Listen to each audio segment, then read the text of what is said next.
Bangla SIR নিয়ে শোরগোল। Voter তালিকায় গরমিলের বিস্তর অভিযোগে সরগরম বঙ্গ রাজনীতি। পরিকল্পনাহীনভাবে তড়িঘড়ি রাজ্যে এসআইআর প্রতিবাদে একাধিকবার গর্জে উঠেছেন মুখ্যমন্ত্রী, সঙ্গে দিয়েছেন অভয় বার্তাও। এবার প্রান্তিক মানুষদের পাশে দাঁড়াতে বাংলা একতা মঞ্চের উদ্যোগে আয়োজিত হলো একটি সাংবাদিক সম্মেলন। প্রান্তিক সম্প্রদায়ের ওপর এসআইআর এর প্রভাব তুলে ধরতে এবং তাদের অভিজ্ঞতা বিনিময়ের জন্য মঙ্গলবার কলকাতা প্রেস ক্লাবে আয়োজিত হয় এই সম্মেলনের। ছিলেন বাংলা একতা মঞ্চের সভাপতি সংঘমিত্রা বন্দ্যোপাধ্যায়, মুখ্য উপদেষ্টা তন্ময় ঘোষ, অভিনেতা পরমব্রত চট্টোপাধ্যায়, সুরকার ইন্দ্রদীপ দাশগুপ্ত, প্রান্তকথা অ্যান্ড ট্রাস্টের সদস্য ট্রান্সজেন্ডার শান চৌধুরী, দেবাংশী বিশ্বাস, আইনজীবী অনির্বাণ বন্দ্যোপাধ্যায় সহ অন্যরা। ভোটার তালিকায় খসড়া প্রকাশ হলে বিষয়টি পরিষ্কার হবে। এসআইআর আতঙ্ক দূর করা কমিশনের কাজ, না হলে পরবর্তীতে রাস্তাই হবে একমাত্র রাস্তা। প্রান্তিক মানুষদের পাশে থাকার অঙ্গীকার করে মুখ্য উপদেষ্টা তন্ময় ঘোষ বলেন, বাংলা একতা মঞ্চ তাদের পাশে আছে।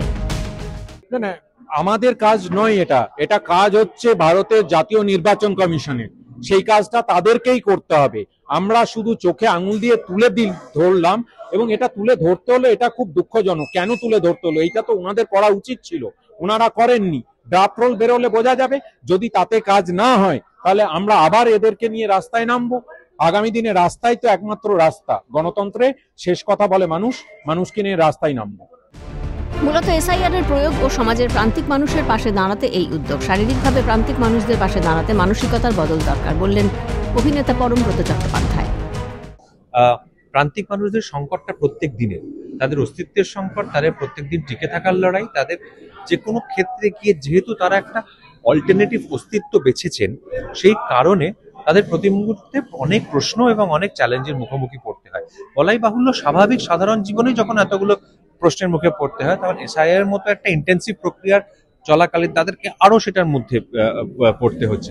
বৃহৎ গণতন্ত্রের পৃথিবী, যাদের কিনা আমাদের কাছে লংগেস্ট রিটেন কনস্টিটিউশন আছে, সংবিধান আছে, সেই দেশের ইলেকশন কমিশনের কাছ থেকে আমাদের কাছে আমাদের আবেদন এটাই হতে পারে যে আপনারা এরকম একটা সাংঘাতিক দেশজোড়া প্রক্রিয়ার মধ্যে দিয়ে যখন যাচ্ছেন, তখন এই প্রান্তিক মানুষগুলোর কথা একটু আগে থেকে ভাবলে জন্য আছে। বা ধরুন, প্রান্তিক বলতে শারীরিকভাবে প্রান্তিকও তো মানুষ হন। হ্যাঁ, কটা জায়গায় দেখেন আপনি যে যারা হেঁটে উঠতে পারে না, তাদের জন্য স্লোপ আছে, খুব সামান্য কিছু জায়গায় তৈরি হয়েছে এখন আর কি। তো এটা প্রত্যেক ক্ষেত্রেই কিন্তু এটা মানসিকতা বদলের প্রশ্ন। সেটা মানে কেন্দ্র, রাজ্য সরকার, রাষ্ট্র সবকিছু নির্বিশেষে বলছে, সবকিছু ব্যতী রেখে এটা একটা প্রান্তিক মানুষদের জন্য ভাবতে আরম্ভ করাটা একটা প্র্যাকটিস। সেই প্র্যাকটিসটা শুরু করা। প্রান্তিক মানুষদের জন্য সচেতনতা শিবিরের আয়োজন করা হচ্ছে, জানান বাংলা একতা মঞ্চের সভাপতি সংঘমিত্রা বন্দ্যোপাধ্যায়।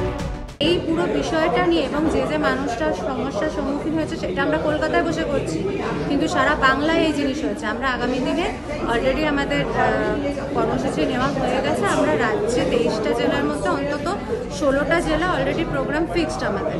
আমরা বিভিন্ন জায়গায় এই নিয়ে অ্যাওয়ারনেস ক্যাম্পেইন আমরা করব। বিশিষ্ট মানুষদের ভাবনায় প্রান্তিক মানুষরা। এখন দেখার এর ফলে কতটা উপকৃত হন প্রান্তিক মানুষরা। ক্যামেরা জনি মণ্ডলের সঙ্গে বিক্রান্ত রায়ের রিপোর্ট, ক্যালকাটা নিউজ।